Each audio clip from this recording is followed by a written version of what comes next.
Welcome again dear students.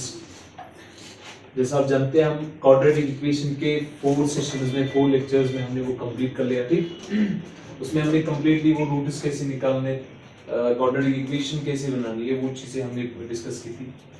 आज के session में हम पढ़ेंगे अरिथमेटिक प्रोग्रेशन, जो कि आपकी बुक का 5th लेसन है। ठीक so let us start with the new chapter that is arithmetic progression.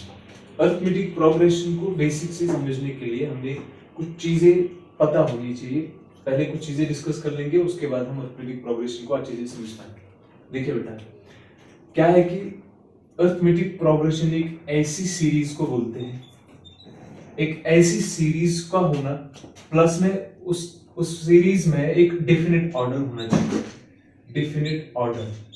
Definite order means sequence. एक सीक्वेंस होनी चाहिए, एक ऑर्डर होना चाहिए और एक पैटर्न होना चाहिए वो इस सीरीज में, तो तब जाके उसको हम बोल सकते हैं अरिथमेटिक प्रोग्रेशन। आप अच्छे से समझेंगे पहले सर ये क्या होता है। सीरीज मतलब कोई भी, इसमें नंबर्स भी हो सकते हैं, कुछ भी हो सकता है, कोई भी सीरीज नंबर्स दे दो ऐसे।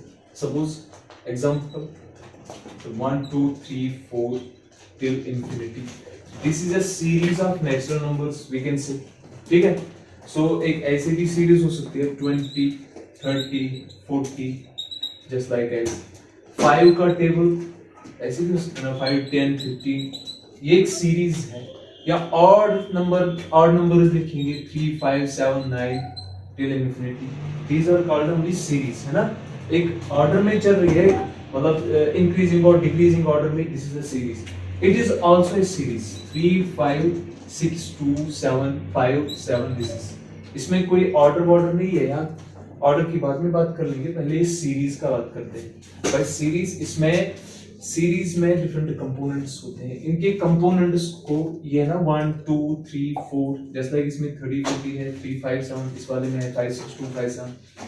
इन सीरीज में डिफरेंट कंपोनेंट्स है, इन कंपोनेंट्स को हम टर्म्स बोलते हैं। ठीक है, बात समझ में आ गई। सीरीज किसको बोलते हैं, ठीक है, ओके। जिसमें कॉन्सिक्वेंटली जो है टर्म्स फॉलो हो रहे हो, एक के बाद एक टर्म आ रही है, तो उसमें उसको हम सीरीज बोलते हैं नॉर्मली। ओके, अब सर अगर एक ऐसी सीरीज हो, सीरीज को पहले देखते हैं, ये डेफिनेट ऑर्डर सीक्वेंस और पैटर्न को समझने के लिए ये चीज सीखते हैं। अब देखिए बेटा, ये पहली वाली टर्म यानी पहला कंपोनेंट, पहली टर्म तो ठीक है, ये दूसरी टर्म 2 कैसे बन गई? हमें लगता है इसमें +1 हो गया, तब जाके ये दूसरी टर्म 2 बन गई। ठीक है, और 2 का क्या हो गया कि ये तीसरी टर्म 3 बन गई। 2 में भी +1 हो गया तो 3 बन गई, 3 में भी अकॉर्डिंगली +1 हो गया तो 4 बन गई। देखिए इस वाली ये जो सीरीज है, इस वाली सीरीज में एक ऑर्डर फॉलो हो रहा है, +1 करके। ठीक है, सही बात। इसमें भी आप देख सकते हैं 20 प्लस में 10 to 30, 30 प्लस में 10 to 40, एज इट इज 10 10 का ऑर्डर फॉलो हो रहा है। ठीक है, और चाहे तो ये सीरीज इंक्रीजिंग भी हो सकती है और डिक्रीजिंग भी हो सकती है। ठीक है, सो 5 देखिए, इसमें भी 5 का ऐड हो रहा है, 5 5 5, एक डेफिनेट ऑर्डर हो रहा है फॉलो, इसमें एक पैटर्न फॉलो हो रहा है। ठीक है, दिस इज कॉल्ड सीक्वेंस। एक परफेक्ट एक डेफिनेट सीक्वेंस में ये सीरीज लिखी गई है। समझ में आ रही है? बस इतना बात सुनो पहले। अब जरा इसको देखिए, इसमें क्या है, 3 से 5 कैसे बन रहा है, तो +2 हो रहा है, तो तब जाके 5 बन रहा है। 5 से 6 कैसे बन रहा है, +1 हो रहा है सर। ठीक है, 6 से 2 कैसे बन रहा है, -4 हो रहा है, तब जाके 4 बन रहा है। ठीक है, जैसे इन ऊपर वाली सीरीज में एक डेफिनेट ऑर्डर फॉलो हो रहा था, या तो इंक्रीजिंग ऑर्डर या तो डिक्रीजिंग ऑर्डर, प्लस माइनस जो भी है ना। ठीक है, ठीक। लेकिन इस वाली सीरीज में हम देखते हैं कि इसमें ये भी एक सीरीज है, लेकिन इसमें एक डेफिनेट ऑर्डर फॉलो नहीं हो रहा है, मत हो रहा है डेफिनेट ऑर्डर फॉलो। कभी +2 -1 प्लस -2, कुछ ऐसा ऊपर नीचे फ्लक्चुएशंस आ रहे हैं इन टर्म्स में, सो this is not called a definite order. ये एक परफेक्ट ऑर्डर नहीं है, या तो इंक्रीजिंग ऑर्डर होना चाहिए या तो डिक्रीजिंग ऑर्डर होना चाहिए। ठीक है, इंक्रीजिंग ऑर्डर तो डिक्रीजिंग ऑर्डर तो एक बात, लेकिन एक डेफिनेट ऑर्डर होना चाहिए। अगर +2 का ऑर्डर हो रहा है तो एक डेफिनेट ऑर्डर होना चाहिए। क्या इसमें डेफिनेट ऑर्डर है? नहीं है, ठीक है। सो this is not called perfect balance, perfect order. So एक ऐसी सीरीज, अभी एक ऐसी सीरीज जिसमें एक पैटर्न फॉलो होता हो, जिसमें एक डेफिनेट ऑर्डर फॉलो होता हो, उसको चांसेस है, उसको हम एपी बोलेंगे। लेकिन कुछ चीजें और सीखनी होंगी हमें। देखिए बेटा, अगर कोई भी सीरीज में, ध्यान रखिएगा, एपी समझा रहे हैं, बस खत्म हो गया एपी हमारा, ठीक है। यहाँ पे देखिए, अगर कोई भी सीरीज है, ठीक, उसमें अगर कहीं पर भी दो कंसेक्यूटिव टर्म्स को डिफरेंस करके कांस्टेंट टर्म आ रही हो, मतलब कांस्टेंट डिफरेंस आ रहा हो, अगर दो कंसेक्यूटिव टर्म्स को कहीं पर भी आप दो कंसेक्यूटिव टर्म्स को डिफरेंस निकालो, अगर कांस्टेंट आ रहा है value, so then we can say that AP is, that series is AP. Suppose मैं क्या बात कर रहा हूं, देखिए सुनिए, यहां पे जो सीरीज है, कहीं पर भी आप दो कंसेक्यूटिव टर्म निकालिए इसमें से, ठीक है सर। 4 and 3 निकालते हैं, ठीक है।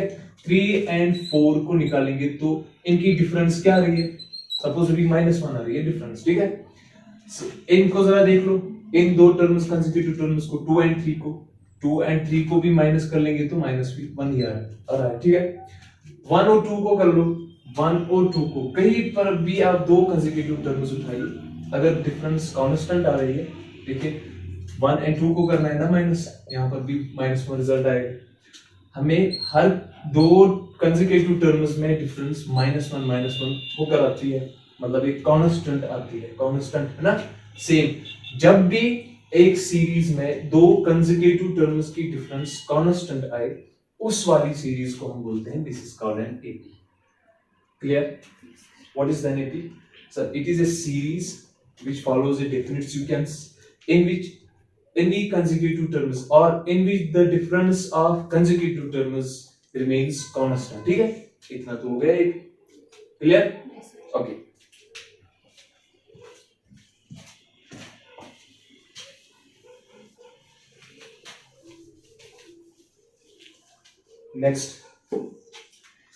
नेक्स्ट चीज क्या पढ़ेंगे हम इसमें? अब एपी क्या होगी वो तो बता है, ठीक। सुनिए बेटा, हम एक एग्जांपल के तौर पर ये वाली एपी ले रहे हैं। सपोज वी हैव 5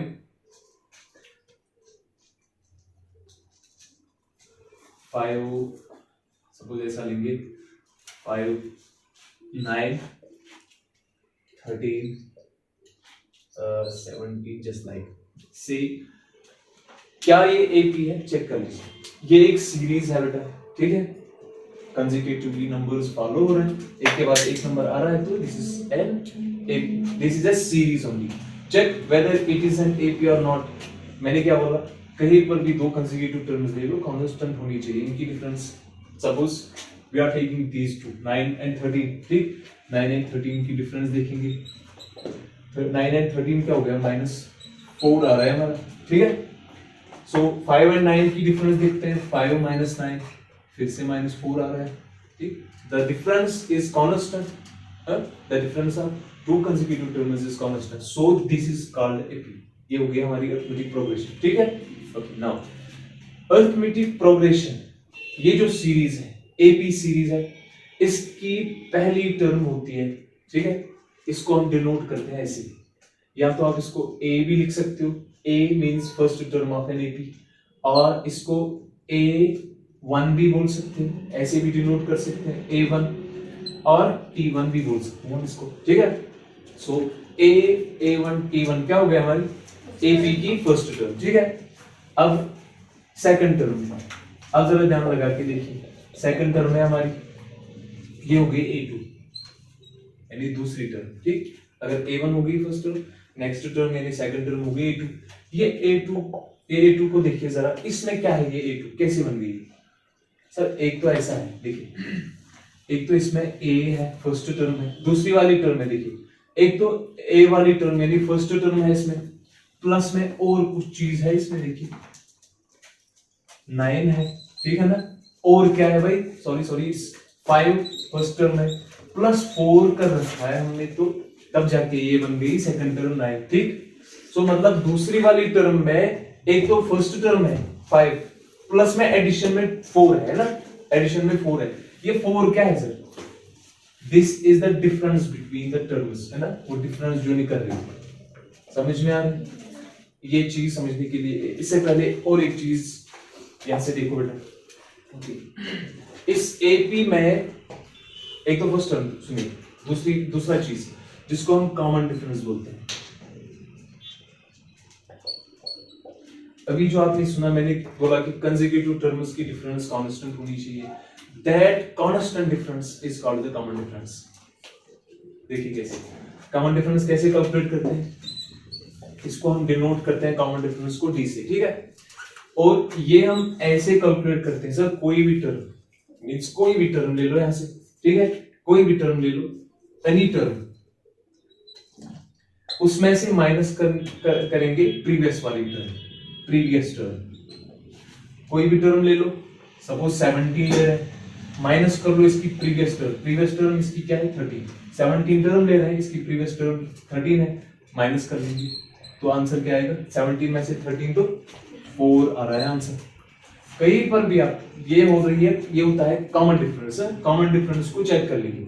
13 में से अगर क्या करना होगा 9 माइनस, 13 में से 9 माइनस कर लेंगे तो तब भी 4 आ रही है हमारी कॉमन डिफरेंस, है ना। ये कांस्टेंट, वो कांस्टेंट डिफरेंस जो आ रही है ना दो कंसेक्यूटिव टर्म्स के बीच में, that is called the common difference. तो कॉमन डिफरेंस कैसे कैलकुलेट करते हैं, कोई भी term minus previous term is equal to common difference, ठीक है। अब आप देख सकते हैं ये सेकंड टर्म की बात की जाए तो इसमें एक तो देखो, एक तो ये फर्स्ट टर्म है ए, प्लस में कुछ है इसका, देखिए ये 9 है, एक तो इसमें 5 है that is first term, plus में 4 है, 5 प्लस 4 हो गया 9। सो मतलब एक तो ये फर्स्ट टर्म है, वो दूसरी कॉमन डिफरेंस भी ऐड की गई है इसमें, ठीक है। सो कंसेक्यूटिवली ऐसे ही देखो थर्ड टर्म में एक तो फर्स्ट टर्म होगी, फिर प्लस में दूसरी टर्म कॉमन डिफरेंस होगी, ठीक है, और एक कॉमन डिफरेंस ऐड की गई होगी, सो तब जाके वो थर्ड टर्म बनी होगी। समझ रहे हो बात को बेटा, ठीक है। फर्स्ट टर्म क्या है हमारी 5 प्लस कॉमन डिफरेंस 4 आ रही है, दूसरी बार क्योंकि थर्ड टर्म निकाल रहे हैं तो दूसरी बार कॉमन डिफरेंस ऐड कर लेंगे, 5 प्लस 4 प्लस 4, 5 प्लस 4 हो गया 9, 9 प्लस 4 हो गया 13। ये देखिए हमारी थर्ड टर्म बन के आई है, देख सकते हैं आप, ठीक है। सो गर्ल्स कहने का ये है कि भाई फर्स्ट टर्म में ए होता है, दैट्स ए, सेकंड टर्म में एक बार ऐड किया होता है डी, ठीक है। थर्ड टर्म में आप 2 बार डी को ऐड कर रहे हैं, समझ रहे बात को, थर्ड टर्म में 2 बार डी ऐड कर रहे हो, सो -1 मतलब ये थर्ड टर्म है सर, ऐसा याद रखो। फोर्थ टर्म है हमारी A4, इसमें तो 4 बार, फोर्थ टर्म है ना, 4 बार ऐड करना चाहिए था डी को, लेकिन 4 बार नहीं कर रहे हैं, तो अब कितने बार कर रहे हैं 3 टाइम्स कर रहे हैं, मतलब A प्लस में 3 times D, that is complete. A5 common difference 4 plus 4 plus 4, 5 plus 4 हो गया 9, 9 प्लस 4 हो गया 13, 13 प्लस 4 हो गया, सो हमारी फोर्थ टर्म क्या है 17, ठीक है। इसमें 3 बार, फोर्थ टर्म है तो 3 बार डी ऐड कर रहे हैं, ठीक है। -1 जितनी जो भी टर्म है, सपोज अगर हमारे पास A7 निकालना हो, इसे टर्म कौन सी टर्म है 7 वाली टर्म, सो डी कितने ऐड करने होंगे 6 ओनली, यानी -1। ये 7 टर्म है ना, -1 करके डी ऐड कर लो, सपोज इसमें ये 7 टर्म है, सो 6 डीज यू मस्ट ऐड 6 डीज। समझ आ रही है बात? ओके, इतना क्लियर है।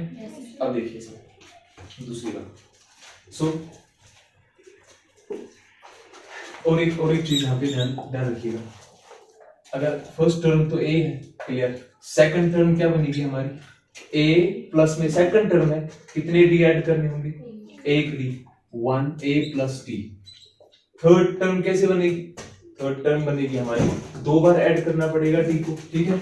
एक तो फर्स्ट टर्म प्लस में कितने डी, क्योंकि थर्ड टर्म है तो डी करने पड़ेंगे -1 करके, एक -1, 3 टर्म है ना 2 डी कर लो ऐड, 2 डी, ठीक है। So third term, fourth term कैसे बनेगी सर, फोर्थ टर्म है तो 3 डी ऐड कर लो ना, फिफ्थ टर्म है 4 डी ऐड कर लो, ठीक है, एक डी कम, ठीक है। ये बन रही है हमारी स्टैंडर्ड अरिथमेटिक प्रोग्रेशन, क्लियर। अब और एक चीज हमें इसमें पढ़ना है,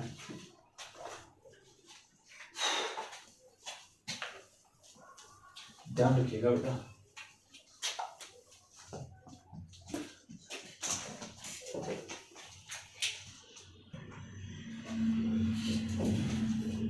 सो अब देखिए बेटा, क्या है कि हमारे पास ये सीरीज है, ठीक है, ये सीरीज है हमारी, ये कब तक चलेगी सब पता नहीं, टिल इंफिनिटी, पता नहीं ये कब तक चलेगी, ठीक है। इसकी तो पता है हमें, first term, second term, third term, fourth term, 100th term, just like आगे कितने टर्म्स होंगे इसमें, लास्ट वाली टर्म क्या होगी इसमें, वो चीज तो नहीं पता।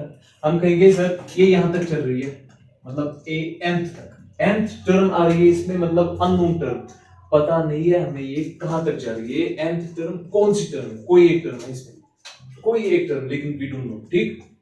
सो ए nth टर्म है हमारी। इससे पहले जब आपने A5 बनाई थी, क्या किया था आपने सर, उसमें A1 A, एक तो A ऐड किया, A लिखना था प्लस कितने D, 5 टर्म, तो 5 है ना, 5 टर्म थी, 5 टर्म्स थी, एक -1 करके D ऐड करना था, ठीक है, वही तो बनेगा A + 5 में से 1 4, 4 × D 40, वही समझा रहा था मैं यार आपको, A5 = A + 4D only, एक D कम, ठीक है। अगर हमारे पास 18th टर्म किस प्रकार की होगी फिर, तो इसमें A होगा प्लस में, इसमें 18 टर्म्स है ना, 18 में से 1 माइनस करके इनटू D, यानी A प्लस में 17D, ये होगी 17D है तो 18 वाली टर्म होगी। इसी तरह हमारी nth टर्म होगी, nth टर्म मींस ये जो n देख रहे हो ना बेटा, this n = number of terms, यानी पोजीशन क्या है इस टर्म की, कौन सी टर्म है, n नंबर ऑफ टर्म्स, कितने टर्म्स है, ठीक है। अभी आगे जाके n सब कुछ क्लियर हो जाएगा आपका। सो हमारे पास nth टर्म है, पता नहीं कौन सी टर्म है, प्रोसीजर कैसे फॉलो कर रहे हैं। एक तो इसमें भी a होगा, प्लस में क्या कर रहे थे हम, 6th टर्म होती तो 6 - 1, 8th टर्म होती तो 8 - 1 इनटू d, ठीक। अगर हमारे पास 100th टर्म होती तो तब जाके 100 - 1 इनटू d। यहाँ पे हमारी कौन सी टर्म है, n वाली टर्म है, तो n में भी -1 करके d इंटू कर लेंगे, सही बात। सो हमारी nth टर्म होगी बराबर a + n - 1 इंटू, ठीक है। अब मान लीजिए एक सीक्वेंस है हमारी 2 4 6 8 10, और इसकी सपोज इसकी 16 ही टर्म्स है, बस कितने टर्म्स है, ये 2 है ना बेटा, ये टर्म है, टर्म, ये 16 जो है ये number of terms, this is not a term of this AP, इस एपी की ये टर्म नहीं है, लेकिन जितने टर्म्स हैं इसमें 16 टर्म्स, जैसे 1 2 3 4 5 टर्म्स है, 6 7 8 9 लाइक दैट, 16 टर्म्स है, ठीक है। हमारी इस एपी में फर्स्ट टर्म क्या है, 2, which we denote by a, ठीक है। तो कॉमन डिफरेंस कैसे इसकी चेक कर लेंगे सर, कोई भी टर्म में से प्रीवियस टर्म माइनस कर लेंगे तो कॉमन डिफरेंस आ गई हमारी, ठीक है। इसमें कितने टर्म्स है टोटल, इस वाले में कितनी टर्म्स थी, इनफिनिटी, पता नहीं था हमें, ठीक है। सो इसका n हमें नहीं पता था, नंबर ऑफ टर्म्स इसमें हमारे पास दे रखा है, मैं बोल रहा हूं कि इसमें 16 टर्म्स है ओनली, बस वहीं पे एंड हो रहा है। कितने टर्म्स है इसके, 16 terms only, so here n is means number of terms, कितने टर्म्स है इज इक्वल टू 16, ठीक है। इस वक्त अगर हम a nth टर्म कैलकुलेट कर लेंगे, कौन सी टर्म कैलकुलेट करनी पड़ेगी हमें, a n, इस वक्त a n का मतलब है a16, because we have n equal to 16, number of term 16 है, लास्ट टर्म भी 16 ही होगी, और nth term that is last term वो भी 16 की होगी, ठीक है। सो कहां ये a16 किसके बराबर होगी, कैसे लिखेंगे, a प्लस में n - 1 into d, that is 16 - 1 into, ठीक, because n equal to 16, n के बदले 16 - 1, a प्लस में 15, ये हो गई हमारी nth टर्म, समझ में आ गई बात, ठीक है। तो I am repeating that arithmetic progression, AP किसको बोलते हैं, एक ऐसी सीरीज जिसमें एक डेफिनेट ऑर्डर फॉलो होता है, एक पैटर्न फॉलो होता हो, ठीक है, जहां जिस सीरीज में कहीं पर भी 2 कंसेक्यूटिव टर्म्स की डिफरेंस जो है वो कांस्टेंट आती है, उसको हम बोलते हैं अरिथमेटिक प्रोग्रेशन और एपी सीरीज, ठीक बात है। कॉमन डिफरेंस सेम होनी चाहिए, एक डेफिनेट ऑर्डर पास तभी होगा जब कॉमन डिफरेंस सेम होगी, कॉमन डिफरेंस सेम होनी चाहिए, उसमें बोलते हैं हम, हाँ जी। और एक बात, ये कॉमन डिफरेंस की बात कर रहे हैं तो कॉमन डिफरेंस कभी पॉजिटिव भी हो सकती है, क्योंकि अगर इंक्रीजिंग ऑर्डर होगा तो तब पॉजिटिव होगी, अगर डिक्रीजिंग ऑर्डर होगा, ठीक है, सपोज मैं ऐसे लिख रहा हूँ 10 8 6 ऐसे करके भी सीरीज हो सकते हैं, इसमें डिक्रीजिंग ऑर्डर हो रहा है तो माइनस आएगी इस वक्त कॉमन डिफरेंस, तो कभी जाके जीरो भी आएगी, कॉमन डिफरेंस जीरो भी आ सकती है, ठीक है। तो ये हो गया हमारा एपी, और सारी चीजें हमने एपी के रिलेटेड कुछ बेसिक टर्म्स पे टर्मिनोलॉजी थी वो हम सीख गए। अब सीधे एक्सरसाइज पे देखते हैं।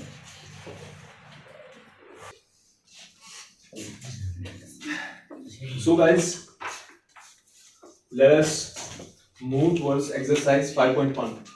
Question 1 says, in which of the following situations does the list of numbers involved make an arithmetic progression and why? हमने देखना है कि नीचे दिए गए पार्ट्स में हमने चेक करना है कि कौन सी सिचुएशन जो है वो अरिथमेटिक प्रोग्रेशन बना रही है, एपी बना रही है, और कौन सी नहीं बना रही है। ये भी बताना है अगर कोई अरिथमेटिक प्रोग्रेशन बना रहा है तो कैसे बना रही है, और अगर कोई नहीं बना रहा है तो क्यों नहीं बना रहा है, कैसे नहीं बना रहा है, ये भी चेक करना है। Part 1 says the taxi fare after each kilometer when the fare is 15 rupees for the first kilometer and rupees 8 for each additional kilometer. देखिए क्वेश्चन ऐसा है, सब question says suppose first kilometre अगर आप गाड़ी में जाते हैं, सिचुएशन ऐसी है, अगर आप गाड़ी में जाते हैं तो फर्स्ट किलोमीटर की फेयर होगी 50 रुपीज, ठीक है। और जैसे ही आप सब्सिक्वेंट किलोमीटर यानी जितने आप एडिशनल किलोमीटर्स कवर कर रहे हो, ट्रैवल कर रहे हो, तो आपको एक एडिशनल किलोमीटर के 8 रुपीज एक्स्ट्रा देने होंगे। एग्जांपल, अगर आप पहला किलोमीटर टैक्सी में जा रहे हो तो कितना देना होगा, 50 रुपीज। अगर आप 2 किलोमीटर जा रहे हो टैक्सी में तो एक तो पहले किलोमीटर के 50 रुपीज और एक एडिशनल किलोमीटर आप ट्रैवल कर रहे हो तो और 8 रुपीज एक्स्ट्रा देने पड़ेंगे। 3 किलोमीटर ऐसी सब्सिक्वेंटली आप ट्रैवल कर रहे हो तो अकॉर्डिंगली 8 रुपीज एडिशनली देनी पड़ेगी। देखिए हम ऐसे सपोज करते हैं, suppose taxi fare for first kilometre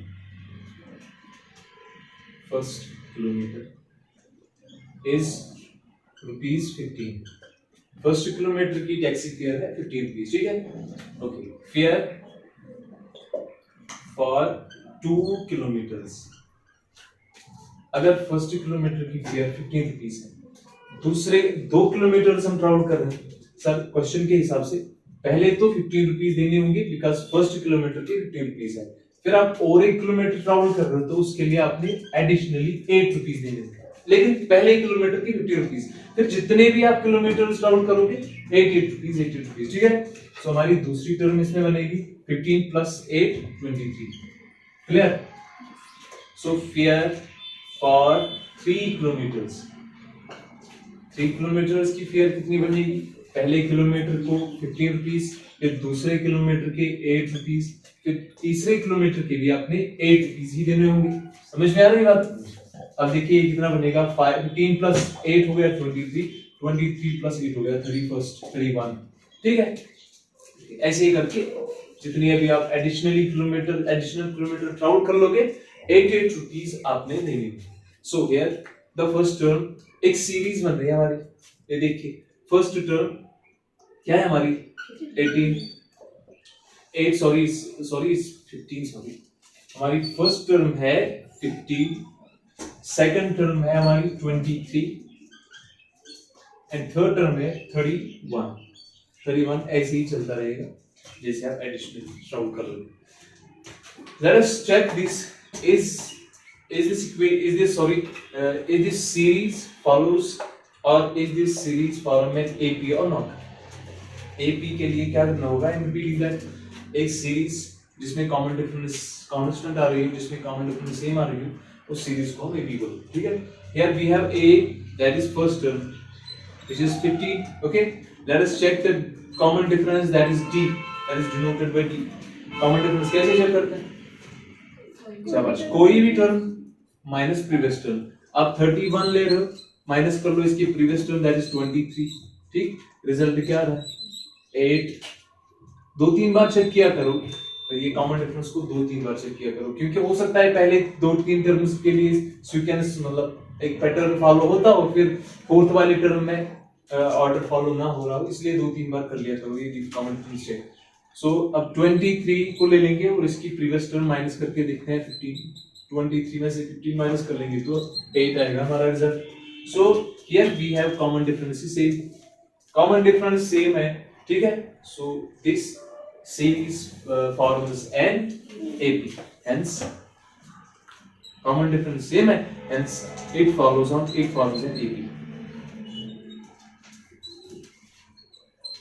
Clear?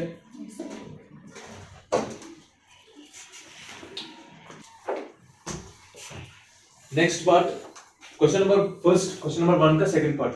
The amount of air present in a cylinder when a vacuum pump removes 1/4 of the air remaining in the cylinder at a time.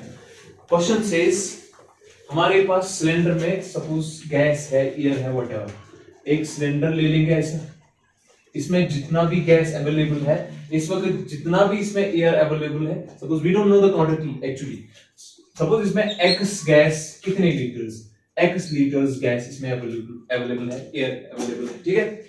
एक vacuum pump है, वो इससे air निकालता है, एक vacuum pump है, वो at a time एक बार में जितना भी गैस इसमें अवेलेबल है उसमें से 1/4 उसका, ठीक है, एट अ टाइम निकालते हैं। सपोज ऐसे सुनो, अभी गैस अवेलेबल x है, पहले इसका 1/4 देखते हैं, इसका क्या होता है 1/4, x का x 1/4 ऑफ लिख रहे हैं ना, मतलब हो गया इनटू x का 1/4, ठीक। सो ये आएगा हमारा x/4, x का 1/4 कितना हो गया x/4, ठीक, ओके। अब ये वैक्यूम पंप इतना गैस इस वक्त कितना अवेलेबल है, x अवेलेबल है, इसी का 1/4 दैट इज x/4 इसमें से निकाल देगा। समझ में आ रही बात? क्लियर? ओके, जरा इसको चेक कर लेंगे, सिंपलीफाई करके x4 जो भी आ रहा है सपोज, ठीक है, जो भी आ रहा है हमारा रिजल्ट सुनिएगा। अब गैस कितना अवेलेबल था, वैक्यूम पंप ने 1/4 निकाल के, सपोज इसमें 2x बचा गैस, सपोज मैं ले रहा हूं यार, ठीक है। अब इसमें कितना गैस है 2x, अब इसका 1/4, इसका 1/4 निकाल देगा वैक्यूम पंप, ठीक है। ऐसे ऐसे करके एक सीक्वेंस बनेगी, हमें चेक करना है वो एपी बना रही है कि नहीं बना रही। Let us do this question. Suppose air present in a cylinder, cylinder ये क्वेश्चन में लिखा है क्या, इन ए सिलेंडर Vx। चलो हमारे पास x अवेलेबल एयर है, हाँ ठीक, so therefore vacuum pump removes 1/4 at a time। अब देखिए हमारे पास इस वक्त x गैस अवेलेबल है, ठीक है। अब कितना होगा सर, 1/4 निकाल के देखते हैं। हमारे पास जो अभी हमने यहाँ पे किया था, देखिएगा ये 1/4 था, x है, इसको कैलकुलेट कर लेंगे, 4x minus x divide by 4, result आएगा 3x, 4x में से x माइनस कर लेंगे तो 3x बाई, अब 1/4 इसका x का 1/4 निकाल के गैस कितना बच रहा है, एयर कितना बच रहा है हमारा 3x/4, ठीक है। अब कितना एयर अवेलेबल है हमारे पास, अब इतना एयर अवेलेबल है। अब इसका 1/4 देखते हैं, फिर वही 1/4 इसमें से माइनस कर लेंगे, पहले 1/4 इसका देखते हैं। सपोज 3x/4 का 1/4, ठीक है, ओके। 3x हो गया, 3x 1 जा 3x, 4 4 जा हो गया 16, 1/4 आ रहा है इतना, ये माइनस करके देखते हैं, इसमें से जितना एयर अवेलेबल है इस वक्त, ठीक है, उसमें से 1/4 माइनस कर लेंगे, इसका 1/4 3x/16 है, माइनस करके देखते हैं। अब देखिए इसका भी रैशनलाइज करके 4 से कर लेंगे, 16 बन जाएगा, इसका एलसीएम ले लेंगे 16, ठीक है, बात समझ में आ रही है यार। 3 4 जा 12x माइनस 3x, 12x में से 3x माइनस करके 9x बनेगा हमारा, सही, 9x/16 आ रहा है। तो अब जो एयर अवेलेबल है हमें वो 9x/16, इसी तरह करके अब इतना गैस अवेलेबल है, अब इसका 1/4 पहले देखते हैं वो कितना आता है, फिर वही 1/4 इसमें से माइनस कर लेंगे। सपोज वी हैव 9x/16, इसका 1/4 ये बन जाएगा 9x डिवाइड बाय 4 4 जा 6, 4 6 जा 24 टू कैरी 4 में 4 664 9x/64 इसका 1/4 था, यही माइनस कर लेंगे 9x/16 में से 9x/64। अब इसका 4 से रैशनलाइज करके देखते हैं। सो यार हमारा 64 9 4 जा 36 माइनस 9x 36 में से ये 36x एक्चुअली 36x में से 9x माइनस कर लेंगे तो 27x बचेगा हमारा डिवाइड बाय 64। क्लियर? सो इसमें से 1/4 इसी का 1/4 माइनस करके आंसर आ रहा है 27x/64। क्लियर? ये सीक्वेंस जो है ये सीरीज जो है ऐसे ही चलती जाएगी आगे आगे, और पंप वैक्यूम पंप जो है वो 1/4 इसमें से रिमूव करता जाएगा। ठीक है, ओके। अब हमने चेक करना है क्या ये सीरीज एक पैटर्न फॉलो कर रही है, क्या इसमें कॉमन डिफरेंस सेम है। अगर कॉमन डिफरेंस हमारी सेम आ रही है तो हम इसको बोलेंगे ये एपी फॉर्म कर रही है, अगर नहीं कर रही है तो अगर नहीं है कॉमन डिफरेंस सेम तो तब ये एपी लेस। We have first term x here, therefore common difference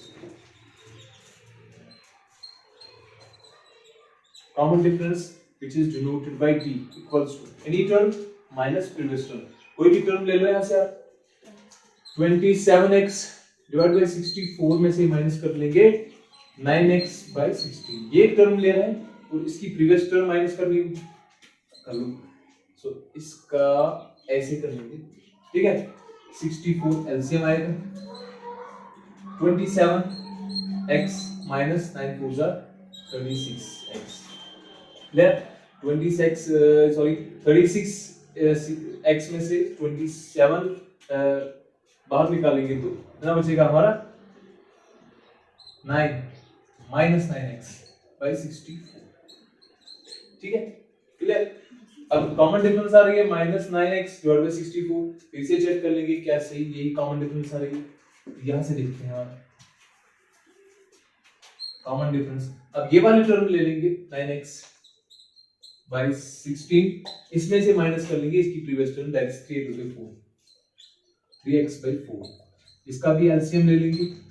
so ये यहां से 9x और ये माइनस 12x बन जाएगा। फिर 12x में से 9x माइनस कर लेंगे तो माइनस 3x/16। अब देखिए कॉमन डिफरेंस एक बार तो हमारी माइनस 3x/16 आ रही है और एक बार आ रही है minus 9x/64। So common difference is not same in any way. ठीक है, 3 1s are 3 sorry 3 3s are 9, यहां से 3 से नहीं होगा ये तो यही बनेगा। Common difference is not same, so hence we can say that this series is not forming an AP, ये AP फॉर्म नहीं कर रही। ठीक है।